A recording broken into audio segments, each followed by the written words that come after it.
अस्सलामु अलैकुम वरहमतुल्लाहि वबरकातुहु। इन्नल हम्दुलिल्लाह नहमदुहु व नस्तईनुहु व नस्तगफिरुहु व नऊज़ु बिल्लाहि मिन शुरूरि अनफुसिना व मिन सय्यिआति अअमालिना मन यहदिहिल्लाहु फला मुदिल्ल लहु व मन युद्लिल फला हादिय लहु व अशहदु अल्ला इलाहा इल्लल्लाहु वहदहु ला शरीका लहु व अशहदु अन्न मुहम्मदन अब्दुहु व रसूलुहु अम्मा बाद। அன்பிற்குரிய சகோதர சகோதரிகளே, குறிப்பாக பெற்றோர்களே, தாய்மார்களே, இந்த நாட்டிலே வாழக்கூடிய அனைத்து மக்களுடைய உள்ளங்களையும் கவலைக்குரிய ஒரு நிலைமைக்கு கொண்டு போன ஒரு சம்பவம் தான் தரம் 4 படிக்கக்கூடிய ஒரு பச்சிளம் குழந்தை, ஒரு சிறிய குழந்தை தற்கொலை செய்து கொண்ட இந்த சம்பவம். நாம் எல்லோரும் சமூக வலைத்தளங்களில், முகநூலில், செய்திகளில் பார்த்து கண்ணீர் வடிக்கக்கூடிய அளவுக்கு, அதையும் தாண்டி ஆச்சரியப்படக்கூடிய, கவலைப்படக்கூடிய அளவுக்கு ஒரு சம்பவம். இந்த சம்பவத்தை பொறுத்த மட்டிலே நாம் இதிலிருந்து படிக்க வேண்டிய 2 படிப்பினைகள் என்னென்று சொன்னால், இன்று சமூகத்திலே பெரியவர்கள், இளைஞர்கள், ஆண்கள், பெண்கள் என்ற வேறுபாடு இன்றி அனைவருமே கையடக்க தொலைபேசி என்று சொல்லக்கூடிய ஃபோனோடு எங்களுடைய வாழ்க்கையை அதிகமான நேரம் கழிக்கக்கூடியவர்களாக, அதிலே மூழ்கியவர்களாக நாம் இருக்கின்றோம். எந்த அளவுக்கு என்று சொன்னால், எப்படி போதைக்கு அடிமையாகக்கூடியவர்கள் இருக்கிறார்களோ அதே போன்று இந்த ஃபோன் என்று சொல்லக்கூடிய கையடக்க தொலைபேசிக்கு அடிமையானவர்கள் இன்று சமூகத்திலே அதிகமாக இருக்கின்றோம். இந்த தொழில்நுட்பங்கள் எங்களுக்கு தேவை. இந்த தொழில்நுட்பத்தின் மூலம் நலவும் இருக்கின்றது, கெடுதியும் இருக்கின்றது. ஆனால் நாம் ஒவ்வொரு கண்டுபிடிப்பிலும், ஒவ்வொரு தொழில்நுட்பங்களிலும் நமக்கு எது நலவு, எது நன்மை, அதை நாம் எடுத்துக்கொள்ள வேண்டும், எது தீமையோ அதை விட்டுவிட வேண்டும். இன்று அதிகமாக மாணவர்கள், மாணவிகள், இளைஞர்கள் எல்லோருமே இந்த ஃபோனின் மூலம், கையடக்க தொலைபேசியின் மூலம் கெட்ட வழிக்கு போகக்கூடியதை நாம் பார்க்கின்றோம். ஆனால் அதே கையடக்க தொலைபேசியின் மூலம், அதே கண்டுபிடிப்புகளின் மூலம் சில மாணவ மாணவிகள், யுவதிகள் உலகத்தை வெல்லக்கூடிய அளவுக்கு அல்லது தன்னுடைய கல்விக்கு தேவையானதை சாதிக்கக்கூடிய அளவுக்கு சம்பவங்களும் இருக்கின்றது. ஒரு படிப்பினைக்காக ஒரு உதாரணத்தை சொல்கின்றேன். எங்களுடைய ஜமாத்திலே குருநாகல் மாவட்டத்திலே எங்களுடைய ஒரு சகோதரர் இருக்கிறார். அந்த சகோதரனுடைய ஒரு மகள், ஒரு மாணவி அந்த பிரதேசத்தில் இருக்கக்கூடிய சாதாரண ஒரு பாடசாலைக்கு தான் செல்கிறார். அது இன்டர்நேஷனல், சர்வதேச பாடசாலை கிடையாது. இங்கிலீஷ் கற்றுக்கொள்ள வேண்டும் என்று பிரத்யேக வகுப்புகளுக்கு போவது கிடையாது. ஆனால் இந்த கையடக்க தொலைபேசியின் மூலம் எப்படி தனக்கு தேவையான நன்மையை அடைந்து கொண்டிருக்கிறாங்கன்னு சொன்ன அந்த மாணவி, அந்த குழந்தை கையடக்க தொலைபேசியின் மூலமாகவே யூடியூப் மூலம் தனக்கு தேவையான கல்வியை படித்து சரளமாக ஆங்கிலம் பேசக்கூடிய அளவுக்கு அந்த குழந்தை அந்த கையடக்க தொலைபேசியின் மூலம் நன்மையை பெற்று கொண்டிருக்கின்றது. இப்படி விரல் விட்டு எண்ணக்கூடிய சிலர் அதனுடைய நன்மைகளை பெற்றுக்கொள்கிறார்கள். நாம் ஆச்சரியப்படக்கூடிய அளவுக்கு, அதாவது ஒரு இயற்கையாக நாம் எப்படி தமிழ் பேசுவோமோ, சிங்கள மொழி பேசுவோமோ, அதுபோன்று எந்த ஒரு பிரத்யேக வகுப்புக்கும் போகாமல், சர்வதேச பாடசாலைக்கு ஆங்கில மொழி மூலம் கல்வி கற்கக்கூடிய பாடசாலைக்கு போகாமல், ஃபோன் மூலம், யூடியூபின் மூலமாக இங்கிலீஷ் பேசுவதை பார்த்து சரளமாக ஆங்கிலம் கற்றுக்கொள்ளக்கூடிய அளவுக்கு அதனுடன் நன்மையை பெற்றுக்கொண்டிருக்கிறது. இப்படியான சில நன்மைகள் அதனூடாக நாம் பெறுவோம் என்று சொன்னால் தாராளமாக அதை பயன்படுத்தி கொள்ளலாம். ஆனால் அதே தொலைபேசியின் மூலம் ஒரு தீமையின் பக்கம் போவோம் என்று சொன்னால், எங்களுடைய வாழ்க்கையை அழிக்கக்கூடிய பக்கத்துக்கு போவோம் என்று சொன்னால், அதிலிருந்து நாம் தவிர்த்து கொள்ள வேண்டும், அதை நாம் ஒதுக்கிவிட வேண்டும் என்பதையும் நான் உங்களுடைய கருத்துக்கு கொண்டு வருகின்றேன். அந்த அடிப்படையிலே அன்பிற்குரிய சகோதரர்களே, குறிப்பாக பெற்றோர்களே, தாய்மார்களே, இன்று அதிகமாக வீட்டில் வேலை பார்க்கக்கூடிய தாய்மார்கள் தன்னுடைய வீட்டு வேலைகளை செய்யும் போது, தன்னுடைய சிறிய குழந்தையாக இருந்தாலும் சரி, இது போன்று ஒரு குறிப்பிட்ட வயதுக்குள்ளே இருக்கக்கூடிய குழந்தைகளாக இருந்தாலும் சரி, அந்த குழந்தைகள் கரைச்சப்படுத்தும் போது, அந்த குழந்தைகள் ஏதாவது பிரச்சனைகளை செய்யும் போது, அழும்போது, அடம் பிடிக்கும் போது தன்னுடைய ஃபோனை அந்த குழந்தைகளுக்கு கொடுத்து அந்த குழந்தைகளை சமாதானப்படுத்தி வீட்டில் இருக்கக்கூடிய பெண்கள் அவங்களோட வேலையை செய்யக்கூடிய நிலைமைக்கு இன்று எல்லா குடும்பங்களிலும் பார்க்கக்கூடியதை பார்க்கிறோம். எந்த அளவுக்கு என்று சொன்னால், வைத்தியர்கள் என்று சொல்கிறார்கள், ஒருவர், அது குழந்தையாக இருந்தாலும் பெரியவர்களாக யாராக இருந்தாலும், ஒருவர் ஒரு நாளைக்கு 2 மணி நேரம் தொடர்ச்சியாக ஒரு ஃபோனை பார்ப்பார் என்று சொன்னால் அவர் போதைக்கு அடிமையான ஒருத்தருடைய நிலைமைக்கு மாறிவிடுவார் என்று இன்று வைத்தியர்கள் சொல்கிறார்கள்.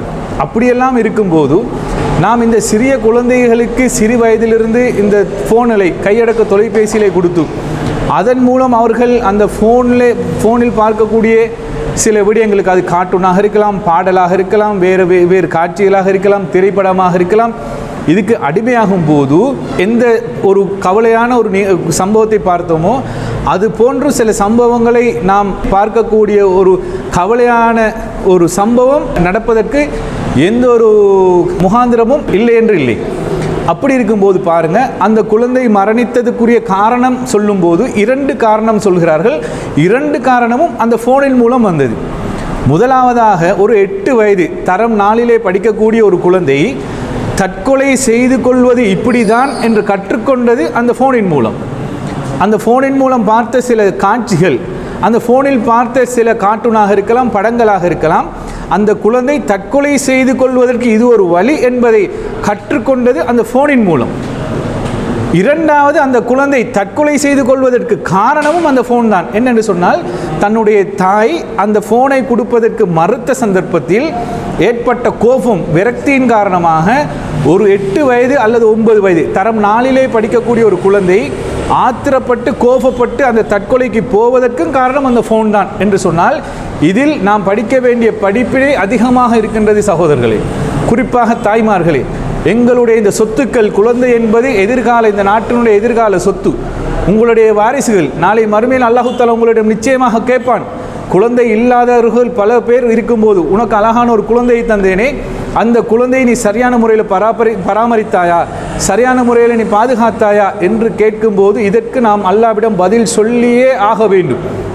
இந்த உலகத்திலே எந்த ஒரு நன்மை தீமை அறியாத அந்த வயசில் இருக்கக்கூடிய குழந்தை இப்படியாப்பட்ட ஒரு காரியத்தை செய்வதற்கு தூண்டியது இந்த ஃபோன். அதனால் அன்புக்குரிய தாய்மார்களை, குறிப்பாக தாய்மார்கள் வீட்டில் இருக்கக்கூடிய குழந்தைகளை மிகவும் கண்ணும் கருத்தமாக பார்க்க வேண்டும். குழந்தைகளோடு அன்பாக இருங்கள், குழந்தைகளோடு நெருக்கமாக இருங்கள், குழந்தைகளுக்காக வேண்டி உங்களுடைய நேரம் காலங்களை செலவழியுங்கள், குழந்தைகளை அரவணைத்துக் கொள்ளுங்கள், குழந்தைகளை வெறுக்காதீர்கள், குழந்தைகளுக்கு அளவுக்கு மீறி அன்பாக பாசத்தை காட்டுங்கள். அந்த பாசம் அவர்களை கெட்ட வழிக்கு கொண்டு செல்லாமல் நல்ல வழிக்கு கொண்டு வருவதற்குரிய வகையிலே உங்களுடைய அன்பை, பாசத்தை குழந்தைகளுக்கு கொடுங்கள். இன்று நிறைய குழந்தைகள் பெற்றோர்களுடைய பாசத்துக்கு, அன்புக்காக வேண்டி ஏங்குகின்றது. அது சிறிய குழந்தையாக இருந்தாலும் சரி, பெரியவர்களாக இருந்தாலும் சரி, இளைஞர்கள் யுவதிகளாக இருந்தாலும் சரி, அன்புக்கு பாசத்துக்கு இன்று ஏங்குகிறார்கள். அண்மையிலே நான் ஒரு கட்டுரையை ஒரு பேப்பரில் எழுதிய ஒரு தகவலை பார்த்தேன். பாடசாலையிலே ஒரு ஆசிரியை அந்த வகுப்பில் இருக்கக்கூடிய மாணவர்களிடம் கேட்டாலாம், நீங்கள் பெருசாகினா என்ன ஆக விரும்புகிறீங்கன்னு. அப்போ எங்களுக்கெல்லாம் தெரியும், ஒரு பாடசாலையில் யாராவது கேட்டால் எங்கள்கிட்ட நீங்கள் பெருசாகினா என்ன ஆகுவீங்கன்னு, நான் டாக்டர் ஆகணும், இன்ஜினியர் ஆகணும், பைலட் ஆகணும், ஆசிரியர் ஆகணும், இப்படி ஒவ்வொன்றும் சொல்லுவோமே. அதை மாதிரி ஒவ்வொருத்தர் ஒன்றும் சொல்லும்போது ஒரு மாணவன் மட்டும் சொன்னானாம், நான் டிவியாக விரும்புகிறேன். அதாவது வீட்டில் ஒரு டிவி இருக்குமே, அந்த டிவியாக நான் மாறுறதுக்கு ஆசைப்படுகிறேன். அப்போ அந்த ஆசிரியைக்கு ஆச்சரியம். அந்த ஆசிரியை கேட்டாலும், ஒவ்வொருத்தர் டாக்டரா, இன்ஜினியரா, பைலட்டா அப்படி இப்படி ஆகணுமே, நீங்கள் என்னப்பா டிவி ஆகணும்னு விரும்புகிறீங்கன்னு. அப்போ அந்த மாணவன் சொன்னானாம், என்னுடைய தாய் அதிகமாக என்னை விட நேரத்தை ஒதுக்குவது டிவிக்கு, அதனால் நான் டிவியாக மாறினால் என்னுடைய தாய் அதிகமாக என்னோடு தொடர்போடு இருப்பாள் என்று ஒரு சிறிய குழந்தை சொல்லக்கூடிய அளவுக்கு மாறினேன் என்று சொன்னால், இன்று தாய்மார்கள் பிள்ளைகளுக்கு அன்பு காட்டுவதை விட, பிள்ளைகளுக்காக நேரத்தை ஒதுக்குவதை விட அதிகமாக தாய்மார்கள் டிவிக்கு காலம் ஒதுக்கும் போது அவர்கள் பார்க்கக்கூடியதுக்கு குழந்தையின் மூலம் ஒரு தடை, ஒரு பிரச்சனை வரும்போது அவர்கள் குழந்தைக்கு ஃபோனை கொடுத்து குழந்தையை ஒரு பக்கம் விட்டுவிட்டு தாய்மார்கள் வேறொரு பக்கம் போகும்போது இதை மாதிரி இன்னும் சம்பவங்கள் நாம் கேள்விப்படுவதற்கு, பார்ப்பதற்கு இருக்கும் என்பதை நாம் புரிந்து கொள்ள வேண்டும். எனவே தாய்மார்கள் இதை ஒரு படிப்பினையாக எடுத்து எங்களுடைய குழந்தைகள் மீது அதிகமாக கண்ணும் கருத்துமாக நேரங்காலங்களை ஒதுக்கி, எங்களுடைய குழந்தைகள் இந்த ஃபோனோடு தொடர்புள்ள இருந்தால் அந்த குழந்தைகளை ஃபோனை விட்டு பாதுகாத்து, எங்களுடைய இந்த எதிர்கால சந்ததிகளை, சொத்துக்களை பாதுகாத்து, நாளை மறுமையிலே அல்லாஹ் தஆலா கேட்கக்கூடிய கேள்விக்கு பதில் சொல்லக்கூடிய ஒரு பெற்றோராக, குறிப்பாக ஒரு தாயாக மாற வேண்டும் என்பதை நினைவுபடுத்தி கொண்டு அல்லாஹ்வுடைய தூதர் நபிகள் நாயகம் ஸல்லல்லாஹு அலைஹி வஸல்லம் அவர்கள் சொன்ன ஒரு செய்தியை சொல்லி முடித்துக் கொள்கிறேன். அல்லாஹ்வுடைய தூதரிடம் ஒரு சஹாபி வந்து கேட்குறாங்க, அல்லாஹ்வுடைய தூதரே, இந்த உலகத்திலே நான் அதிகமாக நெருக்கம் கொள்வதற்கு, அதிகமாக பாசம் கொள்வதற்கு, நட்பு வைத்துக் கொள்வதற்கு தகுதியானவர் யார் என்று கேட்கும்போது அல்லாஹ்வுடைய தூதர் சொல்கிறாங்க, உன்னுடைய தாயின். ரெண்டாவது தடவும் கேட்குறாங்க, அப்போதும் அல்லாஹ்வுடைய தூதர் உன்னுடைய தாயின்னு சொல்கிறாங்க. மூணாவது தடவும் கேட்கும்போது அல்லாஹ்வுடைய தூதர் உன்னுடைய தாயின்னு சொல்கிறாங்க. அப்போ இதிலிருந்து என்ன விளங்குதுன்னு சொன்னால், ஒரு குழந்தைக்கு மிகவும் நெருக்கமாக இருக்கிறதுக்கு தகுதியானது தாய் தான். அந்த தாய் குழந்தையோடு நெருக்கமாக இருக்கும்போது, அந்த நெருக்கம் உண்மையான நெருக்கமாக இருந்தால், உண்மையான அன்பாக இருந்தால், உண்மையான அரவணைப்பாக இருந்தால், உண்மையான பாதுகாப்பாக இருந்தால், இப்படியாப்பட்ட செய்திகளை நாம் கேட்பது இதன் பின்னால் குறையும் என்பதை நான் உங்களுக்கு ஞாபகப்படுத்தி கொண்டு, இதிலிருந்து நாம் எடுக்கக்கூடிய படிப்பினையை உள்ளத்திலே ஆழமாக பதித்து வைத்து கொண்டவர்களாக, இறைவனை அஞ்சியவர்களாக வாழ்ந்து மரணிக்கக்கூடியவர்களாக நாம் அனைவரும் மாறுவோம். அல்லாஹு தஆலா அதற்கான எல்லா வசதிகளையும் ஏற்பாடு பண்ணி தருவானாக. வாஹிரு தஅவானா அல்ஹம்துலில்லாஹி ரப்பில் ஆலமீன். அஸ்ஸலாமு அலைக்கும் வரஹ்மத்துல்லாஹி வபரகாத்துஹு.